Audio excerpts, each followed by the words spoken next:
How's it going? We are live, just pulling up some stuff here. We got questions beforehand. Hopefully, as everyone joins, we'll get questions as we go. What's up, guys? 2 guys joining. How are you? Just getting everything set up here, a little bit late. Nice.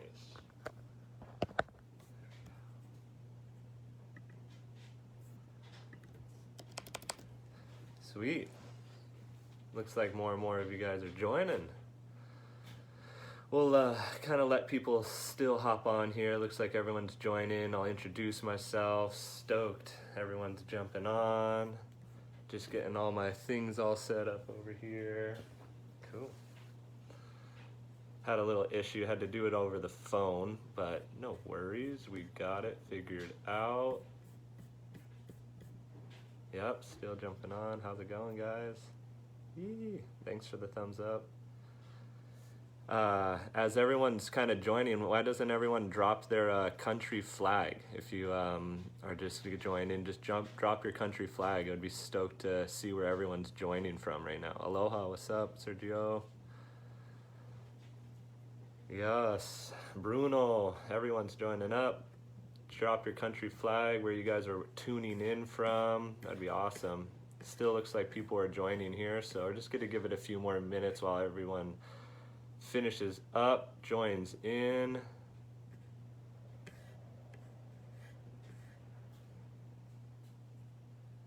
There we go.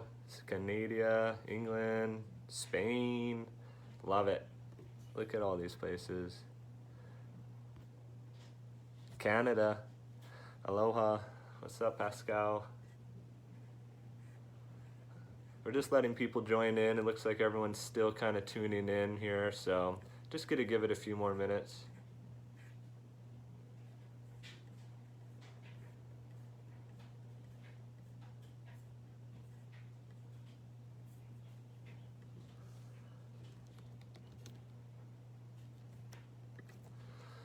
Greece, it looks like, from Oz, Mexico, Germany, Barcelona.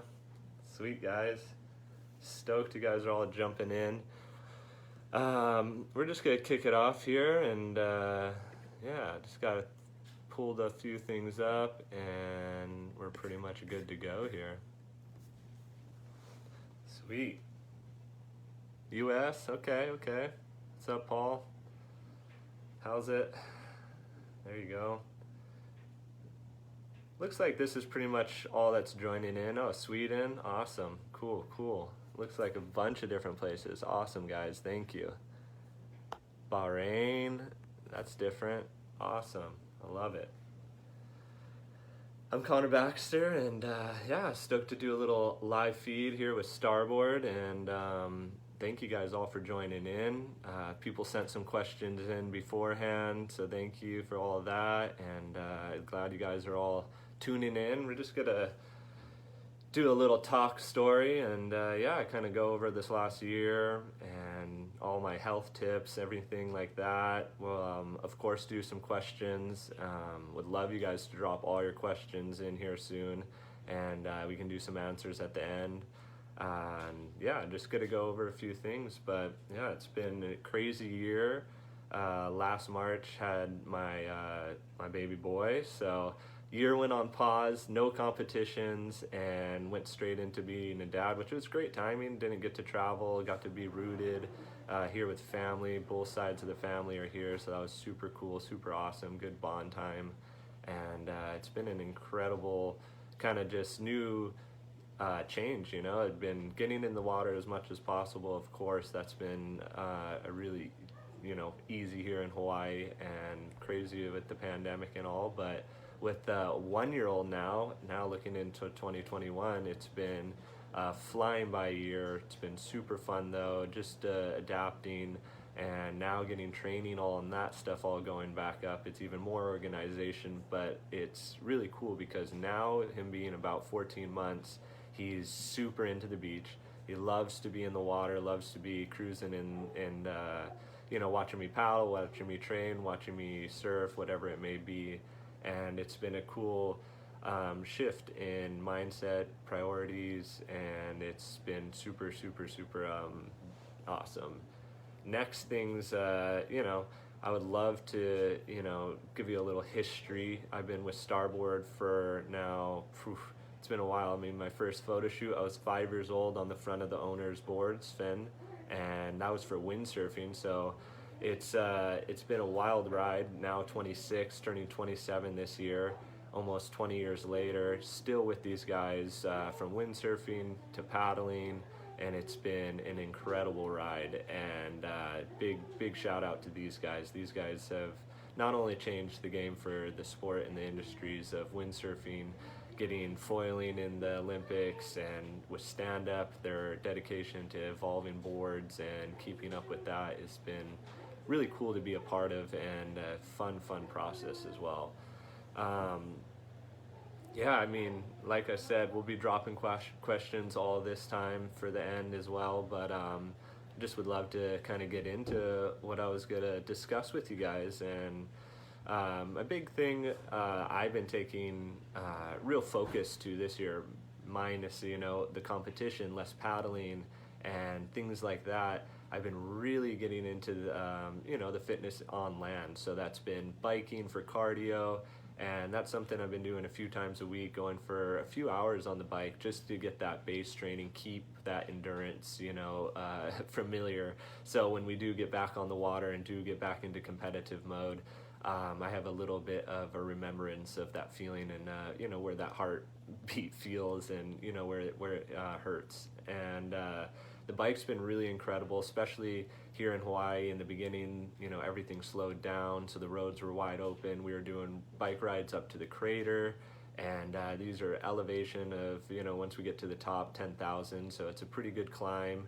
And it's been pretty incredible just to see the changes off the water, when you're putting time into cross training, what it makes on the water. Because now when I go back to the water, it's really fun. It's different. I'm going downwind. I'm not really doing crazy intervals. I'm not doing, harbor training, which for me is, wake up early, because the wind gets going really early here in Hawaii, Maui. So we're at the harbor doing laps, trying to hide from the wind, and it's grindy. And what I love about the sport, and beginning of the sport, was downwinding for me, and that's really what drew me closer to the sport, made me want to compete, made me want to train and go down this alley. And I've been doing a ton of that, so it's been really fun to shift the time on the water to what I used to love, and that's downwind paddling. So really grateful for that, and the biking as well. And then the next thing on the land, which is great for everybody. I think everybody can do a little bit more of it, and it's functional fitness. So it's just on land, focusing on different muscles, smaller muscle groups, and just really working your body in a different way, so that when you do get on the water, you can be even more adaptable and a little bit stronger on top of that. It's really hard to gain a lot of muscle mass on the bike, running, cardio, paddling. So off season is a great time to put on a little bit of muscle, focus in the gym. And I've done 2 pretty hard training blocks this year for 2021, leading up into a nice paddling block. But it was more hypertrophy, and that was muscle gaining, and that's been really interesting to learn, just because it's heavy weights, go hard, lots of rest, build muscle fast, in a 2 to 3 week period. And then this last 3 to 4 weeks we've been going now has been super fun. We've been doing more muscle endurance, so a lot more HIIT style, CrossFit style training, where you have an upper body program and a lower body program. You're trying to do 8 rounds, 12 minutes, and the upper body includes chin-ups, you got overhead press with dumbbells, you got lap pull downs, bicep curls. So a lot of mix and variety of those elements, and these are all great tools, especially chin-ups, things like that, these pulling exercises, to strengthen that. But then it's really important, since we do a lot of pulling on the water, to do a lot of pushing as well. So we do bench pressing, push-ups, exercises like this to get the opposite for me, which was a pretty big eye-opener, was all my push. My pull, I could do pull-ups all day, but push-ups, I had a little bit harder time, bench pressing, harder time. So it's been really fun to strengthen those muscles and just kind of have time to focus in one spot up here at the gym that's 5 minutes away and really put on those muscles. And I think it's now is a great time still to, you know, still be in the gym, putting on muscle, thinking about functional style fitness, whether it's, you know, lightweights at first and then building your way up just like I did. I think it's really important because right now we're not traveling, we're not competing, so it's okay to, you know, break some muscle down. You know, you're breaking and ripping muscle tissue down when you're doing these lifts and these exercises in the gym. So the whole household here, with Tressel being one, and all of us, we're on full eating mode all day long, and you know, keeping the tanks filled.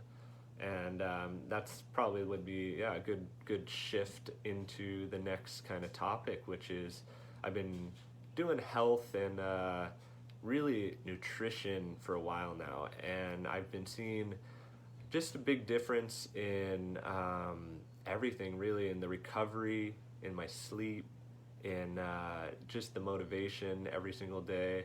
And then, interesting enough, I took a blood test, which is from Inside Tracker, which I can drop in the comments later, but it was a blood test that tested all sorts of things, from testosterone levels to my magnesium to iron, this, that. So it has a huge list of all these different things that kind of you're deficient in or you're efficient. And also it, from these readings, gives you an inner age kind of prediction.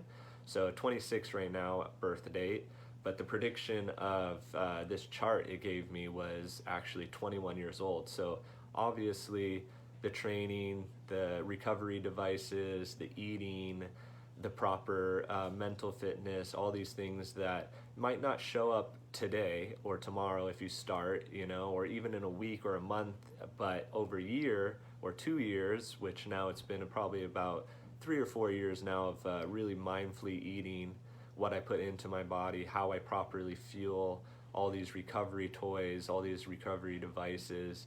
And that was a really cool test to get back, and those results were even more exciting just because of that. But then on the hindsight, that test also was letting me know that I was super low in magnesium, and that's something I wasn't really supplementing with, but then right then and there, you know, they saw that with the blood test, so been supplementing on that, and actually have noticed better sleep, and that's been huge because you can't get a ton of magnesium out of your food, so supplementing, and with lower levels supplementing, was super important for me.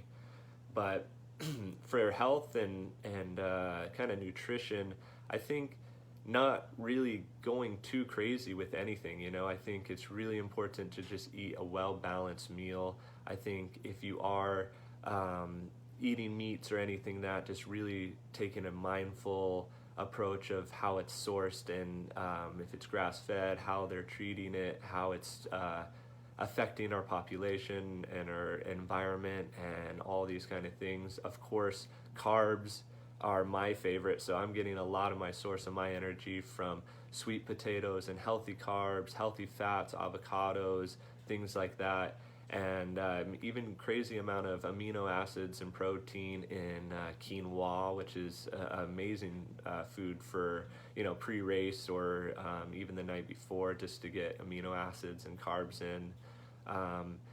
The veggie side of things, I think it's really important to get dark leafy greens, but on that side of things, really making sure you cook them down well and not eating too much raw veggies. I think cooking them down really, you know, gives it an easier time for you to digest for certain kale, dark leafy greens like that. Far as a week in, week out, when I'm home, I'm really trying to, you know, go to the farmer's market, trying to source all my fruits and vegetables from up there, which are grown here locally in Maui. And I think that really plays a big role. Obviously, once traveling, it's a lot harder, but that's when I tend to bring a few more supplements along, and Certain ones are like turmeric. Turmeric's great for inflammation. Magnesium, of course, is a great one as well. Some type of krill oil or fish oil just to keep your omegas up when you're on a trip, or even some coconut oil capsules. Those are really good for your fat source. And but when I'm home, obviously it's a lot easier to cook fresh food, go to the farmer's market. You have your own kitchen and your own utensils, so that's really a key. And this last year, it's been really fun to really dive down deep in that as well. Now we have a 1-year-old who is eating more than me sometimes. I swear, this guy is eating all day long. So it's been really rad to kind of approach that and see and research. Actually, my wife just went back to school for baby nutrition, so it's been really cool to see what supports them and what their needs are and how we can accomplish that, but also by cooking one meal, not cooking 3-4 different meals, for one for baby, one for us, and one for athlete, you know. So we've been really just incorporating everyone eating the same meal every single night, and it's been really good. It's been interesting and really well learning as far as everybody, you know, everyone gets the proper nutrition, you're going to perform better whatever you're trying to do. And it's been really fun for me to see firsthand results with that kind of test, seeing Tressel growing like a weed. He's getting bigger and bigger every single day. So health, nutrition has been a big role. And I think a fun kind of little outline you can follow, if you're familiar with, is, you know, you have 7 days in the week. You know, you take 3 of those days and you're going high fat, lower carb diet kind of thing, kind of more keto, but of course I'm still eating carbs with those meals, but just really incorporating a lot of oils, healthy oils, coconut oil, avocado oil, and then even a big scoop of avocado on there. Getting a lot of good fats on that plate with your protein and your carb source. And then 2 of the days of the week, you switch it. You go more carbs. So you get a lot more carbs on the plate now. Everyone's happy. Big bowl of pasta. And you're filled up for those 2 days of the week. And then your next 2 days are kind of your 2 days. You have one day you can kind of cheat, which would be a Saturday. And then Sunday, if you're brave enough, you would have Saturday night dinner. And then you would fast one whole day from Saturday night to Sunday night. This just gives your body time to rest, your digestive system time to rest. It kind of just cleans everything out. I tend to do that on my rest day. So Sundays are normally family day, take the day off, we're resting, we're just hanging out. And fasting has been really fun to just play around with, intermittent fasting, just to see the benefits of that as well. So that would be the week schedule. And like I said, when I'm home, I'm trying to follow that. But obviously when I'm traveling, it's a little more difficult to follow that strict of a diet. But that's been kind of the approach I've been taking. A little more on training. What I've been doing is paddling downwind, like I said. Gym has been super fun to learn. But another really fun new approach, new kind of attack, I guess you would call it, is this new biohacking world. It's been around for a while now, and it seems to slowly kind of get a little more into the mainstreams now as well. And it's been really fun because I've been following it for about a year now. And what it is just hacking your biology. And there's all sorts of ways. There's all kinds of crazy devices. And I've actually played around with a few myself. And all of them have, you know, a fun, different approach that can really, you know, take your level either 1% better in the recovery, maybe in the mental. I think these are all things that add to, you know, performing day of competitions, day of even a training. You know, if you want to crush your personal record at the gym, if you want to crush your personal record of a lap at your local training grounds, these are all very, you know, important things. Rest, recovery, nutrition, all these things play a valuable role in that. So I guess we'll dive right into that. Top three, I guess, or main three I've been using. There's obviously a lot of training devices, also a lot of different recovery devices, but these ones have been really fun to play around with. And the first one would be the Aerofit. So it's going to be facing backwards just because of the camera, but I'll drop it in the comments. But it's basically this small device, not too big. You can see it has a mouthpiece on that side. And on that side there, you got C level, different level changes, so you can change all these different things, different letters, both sides, the sides numbers. What this is a respiratory. So this is your whole respiratory system is right here, correct? This is something we obviously use when we're doing any sort of exercise. So why not train it a little bit different when you're not on the water and you got, 10 minutes here, you got 5 minutes there, you got 20 minutes there. And what I've been doing is 20 minutes every morning. I've been jumping on this thing, and it's easy. You connect to your phone and plug it into your mouth, and basically through this app, it has all kinds of different breathing exercises. So you got your typical ones. You got circle breathing, where you're fully inhaling, fully exhale, very calm, very flowy. You also have square breathing, where you're inhale, hold, exhale, hold, inhale, hold, exhale, hold. All kinds of different breathing exercises. I think there's 10 or 12 different programs, and it ranges from, I think it's novice, beginner, expert, 3 different levels you can choose from, and that all decides on how hard the restriction is. And it's a 5-minute program, basically, where you're, for instance, either doing the circle breathing, or one that I like to use a lot is the inhale. So it's a full inhale, just as hard as you can. And after 5 minutes, you really do feel your chest have a little bit of, not your outside muscles, obviously, but your lungs and your respiratory system get a workout in, especially the mornings that I do, 15 to 20 minutes, which would be, 3 or 4 different programs that I would be running through.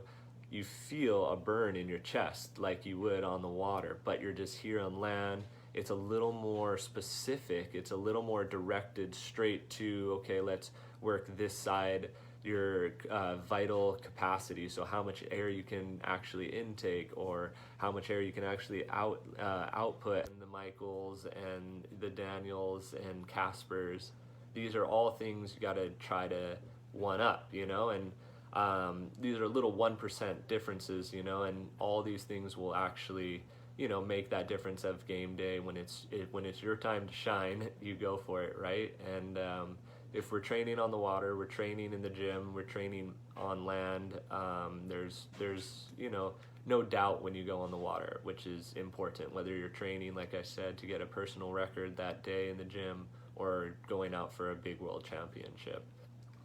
But yeah, this is super fun one. It's called Aerofit, Airofit. I'll drop comments in the box later as well, just so you guys can see them all. But it's been a fun device. Like I said, super small, connects to your phone. You can bring it on basically with wherever you're going. You can train on the plane, you can train in the bathroom, wherever you are. So it's been a fun one. Next one is a little more high tech. This one is called the Happy, and it's a wearable device that basically hacks your feelings, and it's as simple as that.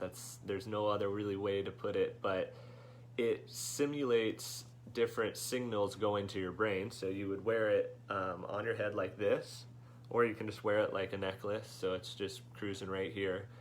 And same concept. You connect to your phone, connects Bluetooth, and then you have all these different settings. So you have from focused, calm, alert, sleepy, getting ready for bed. You have calm, you have happy, and all these different programs basically send a different signal to your brain.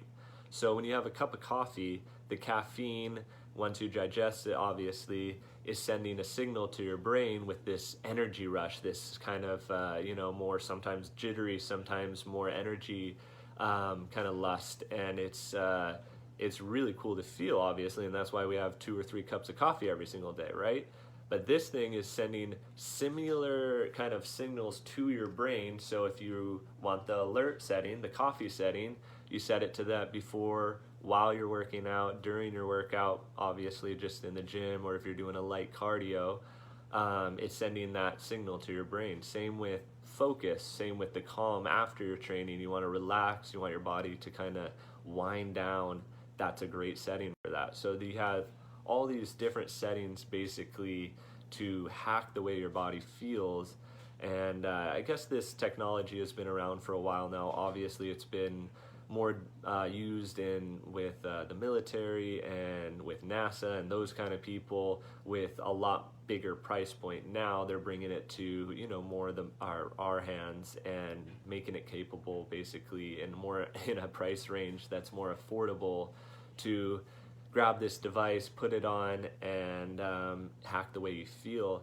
And I've been using it now for probably about a month, and it's been really, really cool to see the differences, whether I'm putting it on before my gym workouts and during my warm-up, really feeling that focused, alert kind of feeling without anything getting put into my body.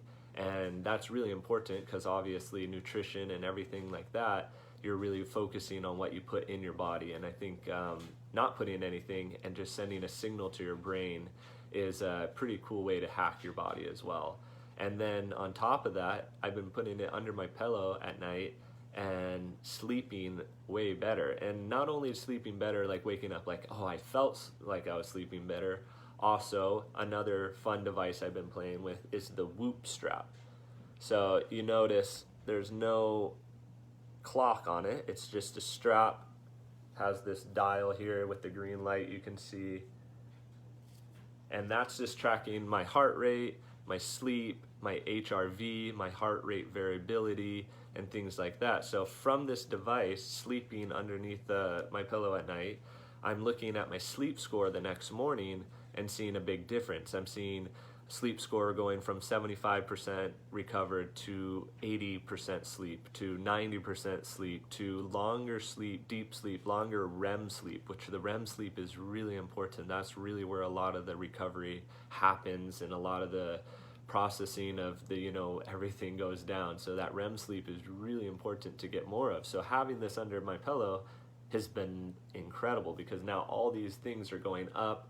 I'm feeling more recharged at the end of the day, and then straight to it. Right when I wake up, grab it, put it on, and I'm already having a cup of coffee before the machine's on. So it's a cool device.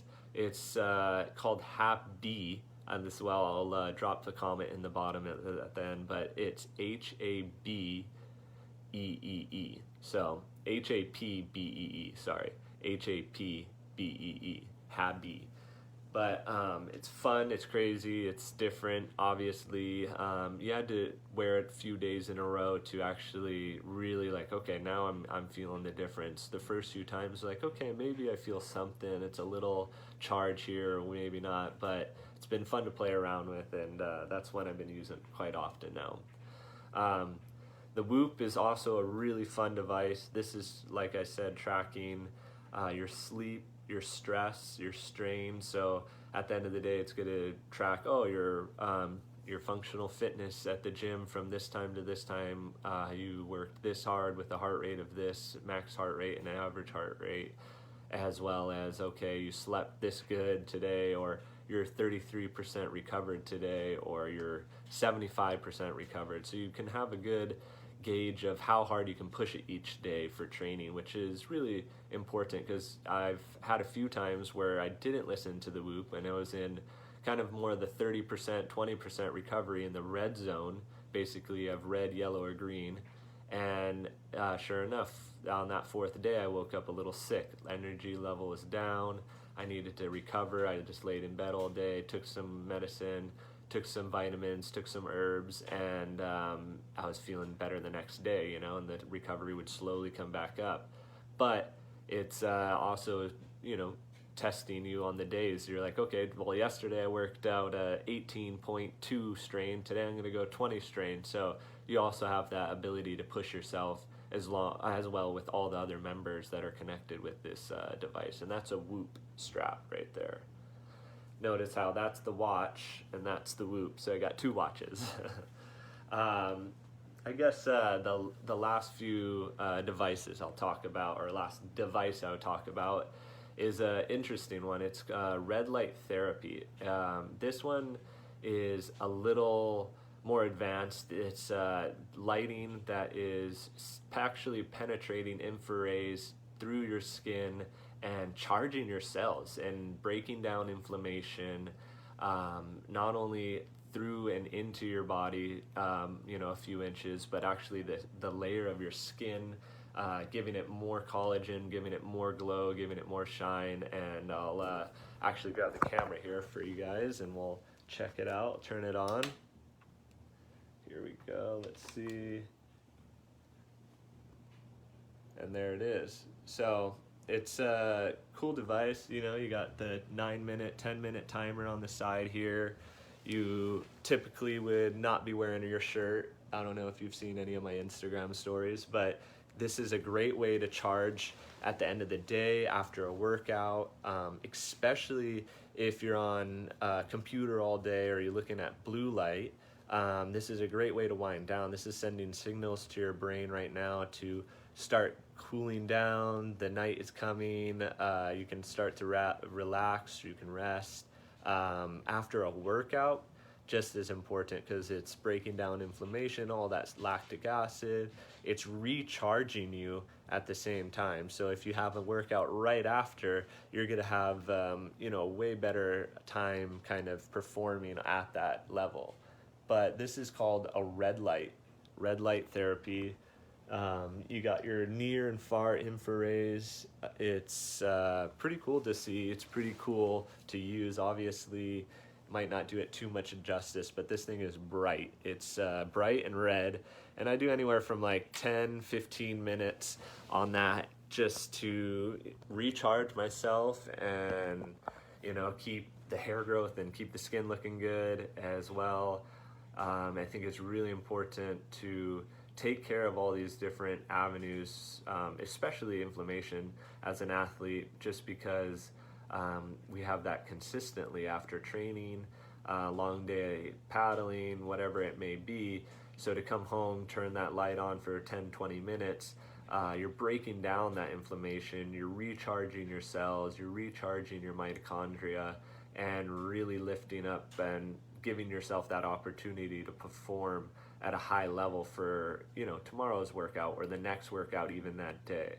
So it's been interesting to use. That company that makes it is called Vital Light. They're really awesome lights. They make a small little portable one. They make big ones. They make small ones. They kind of do it all.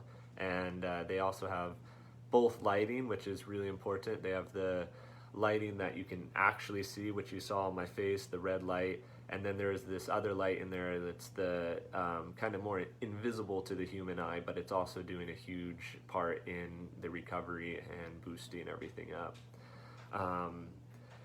Those are definitely all devices. Like I said, if you've seen on my story, make some breakfast before his next nap, knowing him and us, we all have a snack probably. Some good healthy muffins or some yogurt, Greek yogurt with some fresh fruit. And and then organizing that. Okay, he's going down for his nap. What can I do? Okay, I'm gonna go stretch. I'm gonna go roll out. I'm gonna go recover with the devices. I'm gonna do a breathing training exercise, and that's kind of been the go-to that first nap. And then the day goes on. Okay, now what's next? He's back up, and he was just like me as a child, full of energy. So we're going to the beach, trying to drain that energy. He's always happy chasing the dogs, the other kids down there, swimming around, playing in the water. It's it's great, because then that gives me an opportunity to either go surf, or gives me an opportunity to go foil depending on the conditions, or now that you want to go to this beach and that's downwind, can you drop me off at Maliko? And my wife Ane and Tress will go to the beach, and then I meet them there. So it's all these little things that help organizing, being a father, being a husband, giving time to Tressel, which this year has been definitely a little silver lining for me having this much time with him, because otherwise last year we were planning on being on a trip with him at 2 months and 4 months, and that was all throughout Europe and then possibly Asia, and it would have been doable, of course, but also very hard. But he's still under 2 years old, so he travels for free. So fingers are crossed that we're kicking back up in the August time, which is going to be super exciting. I'm not sure who is on this live feed that will be doing some of the Euro Tour events or any of those, but that's it's going to be a fun season. I'm really hoping for it and looking forward to it, because we got APP potentially kicking that first week of August off with 2 events, and then we'd have a big week or 2 weeks in between, I believe, and then the big anticipated event in Hungary, which would be really fun just because it's in a paddling nation. They're very strong there. They have a lot of organization. They have a lot of setup there already. So it'd be really cool to join the ICF there and see how they have the lane set up, see how they have the technical race and the distance marathon race all set up. Judging how they did in China in 2019, they did great. So it's going to be really fun to hit that one. And then we'll see. And then it's a few more events towards the end of the year, of course, always that final event in Paris. But if all things line up and Hawaii opens up a little bit more, potentially another APP event here in Maui, which has been done before, which is my all-time favorite, obviously, just because I don't have to travel. All my friends, all my family are here, so we'll have a downwinder, and then the infamous Hokipa surf race where there's a ton of carnage. Everyone gets pretty wiped out, so it's fun to watch. And it's been really exciting to wait for that. Fingers crossed that one happens. But yeah, and then Paris, and we'll hopefully get everything swinging back into how it was before. And it's been really fun to connect to everybody. Thank you guys for joining. I'm gonna kind of take a second here and scroll through some of the questions. There were some questions asked before as well, but it's been super fun joining you guys and checking out where everyone's from. You got South Africa here. It's awesome. How do you eat quinoa? Ooh, that's a great question, Raul. It's the only way I would eat it is by a famous paddler, Dugout, and he literally makes the best quinoa in the world. So that's how I would eat that quinoa. See if there's any more questions here. I know there's some questions actually asked before as well. Let's see. Oh yeah. Kind of answered some of those. It was, do you know when the world competitions events will start, which we kind of talked about in August time frame, which would be super awesome. Really, really looking forward to that. I've been dreaming and talking to a lot of people, here in Maui, obviously, and my friends, how to get back on and how to just, cope with traveling and all this stuff, but I'm just really excited about the competing part. However we need to get there, however it needs to be done, we're going to make it happen and hopefully be competing in that August. Let's see. Someone was commenting on my backwards shirt. That's just because the camera's backwards. Sorry, guys. Got the phone working. Let's see. Nova Scotia. Wow, that's really cool. Another question, which All-Star would you recommend? Great question. The All-Star has been, since day one, my all-time favorite board. I've just loved the versatility of it, and you can use the board literally in any condition. So it's my favorite part of it, basically, because you can use it in flats, because you can use it in the surf, because you can use it in downwind. It really is cool to have a board. You buy one, you get one, and then you really just are set for the next whatever race or whatever training or whatever day has to throw at you, really. But all-time favorite right now is the new 2021 for sure, just because we've really changed the game. It's been a board I've been talking to Starboard about for a while now, and they really nailed it perfectly, and it's combining the All-Star and the Ace. And now we have that round bottom, that dugout feel, but then that flat tail and still a square tail so that you can pivot turn, you can on downwinders, you can step back a little easier. For buoy turns, of course, that's really important in the technical races or surf races, and they nailed it, and it really floats on the water. Your speed on the side of your average speed has just gone up tremendously. There's a lot less effort to kind of just hold that consistent race pace now, whereas the previous All-Stars, they're much harder to hold that average speed. The concave in the bottom in the 2019 boards was really great for getting up onto a swell or getting up onto a bump or getting up onto a plane really fast and easy, but for 100 meters, 200 meters at the most, and then you're toast. You couldn't really keep that board next to the sprint or next to some of these guys in the distance races just because of that factor. You're at too high of a cadence for too long, where now this All-Star is probably going to be my go-to board for all the competitions, just because whether you're drafting, whether you're surfing bumps, or you're in the side draft, or wherever you are, this All-Star is going to surf that bump. It's going to be floating. It's going to be easy. You're not going to get, really any chop rolling over your board. So it's a pretty fun one to experience. So been loving that. Some other questions.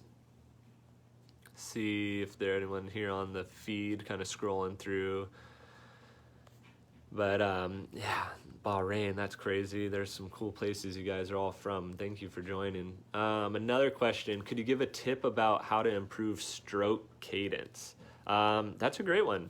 Stroke cadence is important and definitely my favorite game to play, obviously with the 200-meter sprints or the sprinting in the pool in Paris for the APP. You have to have a very high cadence, and I think a great way to train that, that's the only way you're going to improve your cadence, is different types of intervals. I think intervals really bring your heart rate up, let it come down, go to the beach, even lay down on the sand or lay down on your board in between intervals, really lower that heart rate, make it even harder on yourself, and then really rev it back up for that minute or two.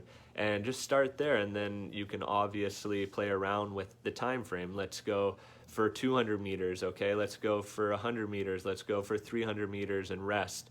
Always really important, however far you paddle. So if you're sprinting all out for a minute, rest for double to triple to even longer. You're resting for that 4 minutes after a hard sprint like that. But that's the best way to get your cadence up. Also, a really important one I've found here in Hawaii has helped a lot is catching bumps, whether it's downwind, catching a bump from the boat wake, a surf swell.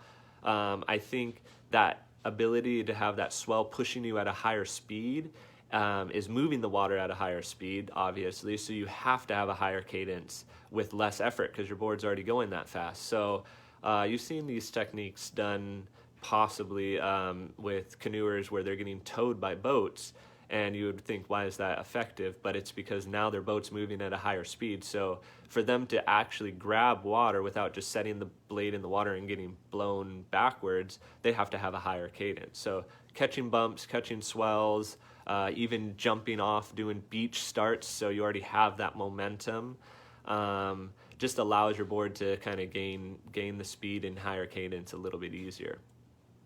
For sure. Let's see, some people asking, anybody else having questions, now's the time. Someone was asking, are dugout boards better? Hard. I love dugouts for every reason that you're lowering center of gravity. You're getting closer to the water. You're having a narrower board, more stability. The only downside to dugouts would be coming into a surf race or beach starts, or if it's a race going in and out of the surf. It's just, you have to be a little more mindful on the wave. You have to be a lot more mindful on the beach starts when you're not right there on the rail of the board. You're having to hop over the rail of the board down into the board. But the way we designed the All-Star, this dugout, it comes up to a flat deck, so you don't really have that kind of feel of you're trapped in a dugout, like in an ace, for instance. You're inside that board. Whereas this all-star, you have that kind of blend, so you can step back or jump on your board, or when you're surfing or going downwind, you're obviously closer to the tail. You're in a zone that's either flat or slightly dug out or a slight tray. So it's definitely your best all-around board when it comes to something like that. But of course, dugouts are great for what they do. They're giving you a lot of stability and making your board faster, making it more aerodynamic through the water. But you have to just be a little more mindful when you're doing beach starts. Obviously, if you're downwinding and you're falling, getting into the boards is a little more effort, a little more energy to get in and out of the board. But you're saving time if you stay in it and don't fall.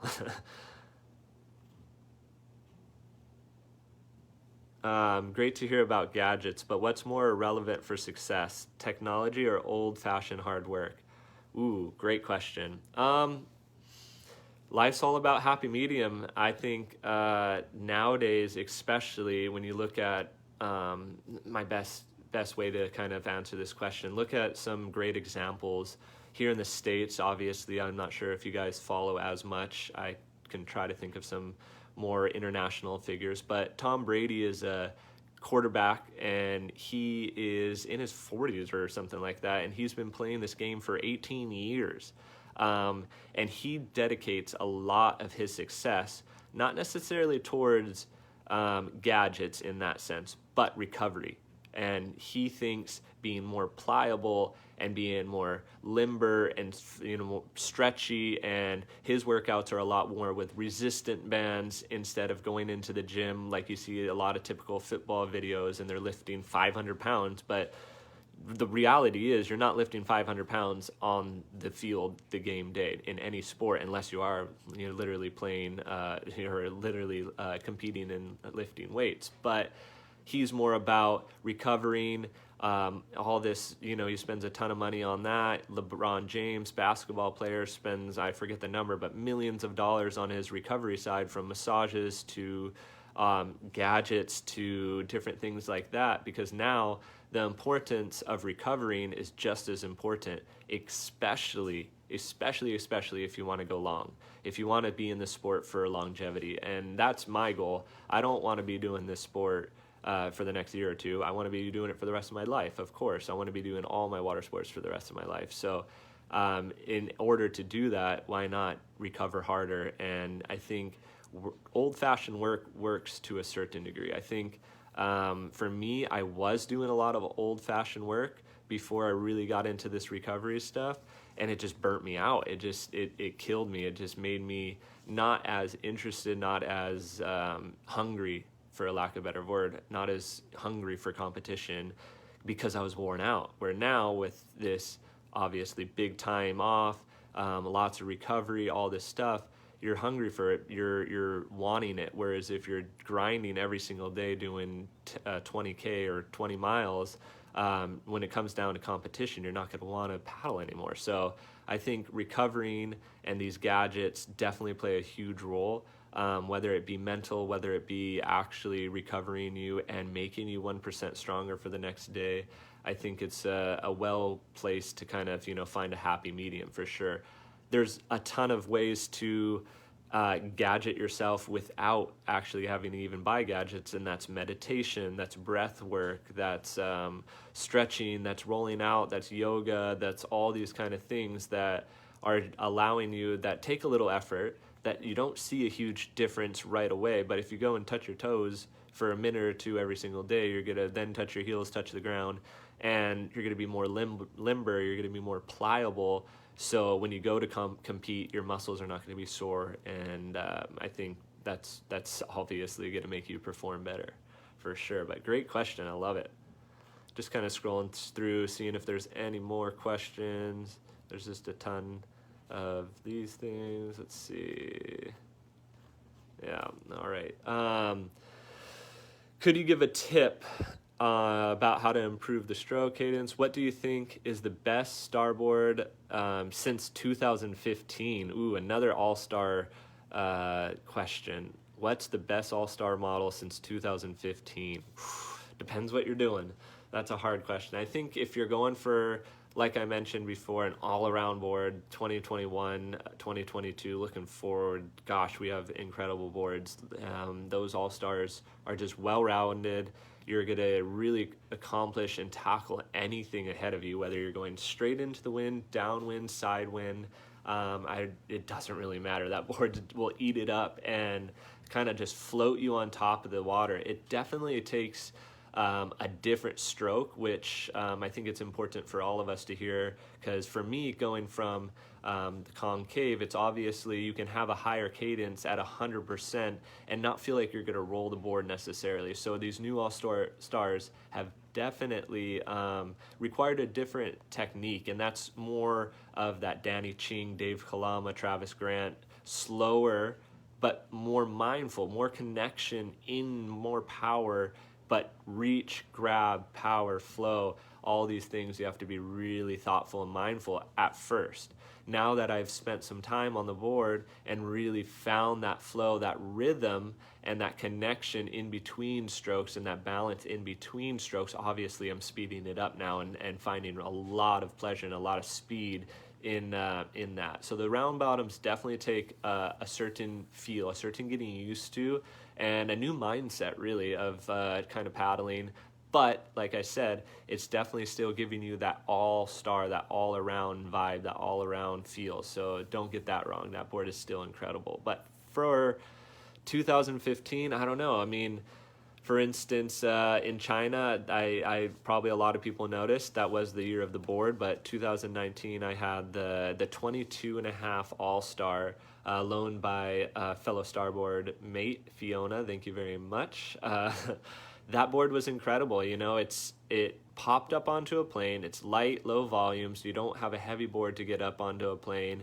And it really allowed me to win that race for sure. I think obviously my cadence, my mindset, my training, a lot of that had to do with it. But the board really has a responsive feel to it, really bouncy, popping up feel for a 200-meter race. Anything longer, no, there's no. I used it for the technical race the next day, and I was really tired and wish I had a different board, just because you're really having to keep that high, like, cadence of like ta ta ta ta ta ta, otherwise you're going to get left behind. So if you're doing a 200-meter sprint, which now we've taken notes from that and involved it and incorporated it with our new sprint, which that's what I'm going to be using for this year in Hungary for the 200-meter sprint. I think now we're having a well-balanced range of boards for any kind of condition, any kind of race, and it's going to be really fun to see. Looks like maybe one more question right here. Is it possible to be a good sup race competitor without knowing how to ride waves? Great question. Yes and no. I think it's really important if you're thinking about traveling, if you're going to be going anywhere that could possibly have waves. Obviously, if where you're from doesn't have waves, or where you're living doesn't have waves, and you only have flat water accessible, train and push your boundaries there. Get a narrower board, walk up and down your board like if you were in the ocean, playing with that feet work, I think would really find a lot of balance, really a lot of help in that. If you even are in a flat water race, sometimes with 20 plus people, it doesn't always stay flat. You have all the turbulence from the pack in front of you, you have turbulence behind you, so it's important to get comfortable. So even if those days that look sidewind or a little more choppy, maybe push your limit and try it out. But it's definitely good to get comfortable, or at least be willing to push your limit the day of the competition, which no better place to test your limits, no better place to learn than the competition field. I mean, that's how everyone starts. You got to start somewhere. And if you go for a contest, just be open-minded to the waves, the swell, the downwind, whatever it may be. But yeah, I mean, it's been super good chatting with you guys. I was just going to see if there's any new questions possibly that came through. Very important. There's another one. Oh, this guy. So many good ones. Any tips about your signature choke stroke? Just got my Lima. It's a XL. It's a weapon. I love that paddle as well. You're right. Choke stroke. Oof. That's a funny one. I think it's a there's no real technique really to it. It's more a feel. And the main reason why I do it is definitely I try to do it when I switch sides, just because sometimes when you go straight to the handle, you can sometimes miss and not get as good of a grip. Also, the other times I would use choke stroke would be in a technical or more long distance race if I'm heading upwind, just to get that body lower, just to get that kind of feel lower. But over the years of, playing a lot, obviously, with choke stroke, it's been something that kind of got famous. But it has shifted, because now I'm going with shorter paddles than I had when I was a teenager and I was shorter. So now that I have shorter paddles, obviously, if you watch the 200 meter in China, I didn't move my hands. I stayed on the left side, hand on the handle for 200 meters for 46 seconds. So it's not a necessary technique, but upwind, if you're going for your last 100-meter sprint of the race, and you're battling someone for the last 100 meters, I think it's a good time to utilize it, because you have a longer paddle, obviously. But there's no special technique. Basically, I sometimes will have the paddle going up along this finger, and then my hand is holding it like that, or sometimes I'll have it kind of in between the finger like this, or this finger will be on top of the handle a little bit. But there's no specific kind of what feels comfortable. I remember back in the day, Annabelle Anderson would do it upside down, because she said she was stronger punching or pushing that way. So she had her hand like that instead of like this. She was upside down, but that's what was comfortable for her. And that's best piece of advice for all technique is just try. Like try, fail. Oh, this is not comfortable. This is comfortable, and just figure out what works best for you. Do you lead with your body or arms with your stroke? Oh, great question. I think definitely I would say arms initiate going forward, but then the body comes down onto the stroke. So when my paddle goes forward, my weight gets into my heels and get that real strong core connection, but then paddle's going forward, arm is going forward, and then I kind of drop my body onto the stroke or onto the paddle. So set this up here, get it out of my hand. I would arms first, drop the body for sure. And the dropping of the body is really important, and like really dropping that arm into that bottom lat. So it doesn't matter whether it's the top arm or not, but it's just dropping, getting the arm of the lat engaged into the water, and now you have your body weight onto the paddle, and then you can kind of explode forward. I think that's a really great question. Thank you. Let's see, I think there's a few more. How important is good technique, and what do you consider is good technique?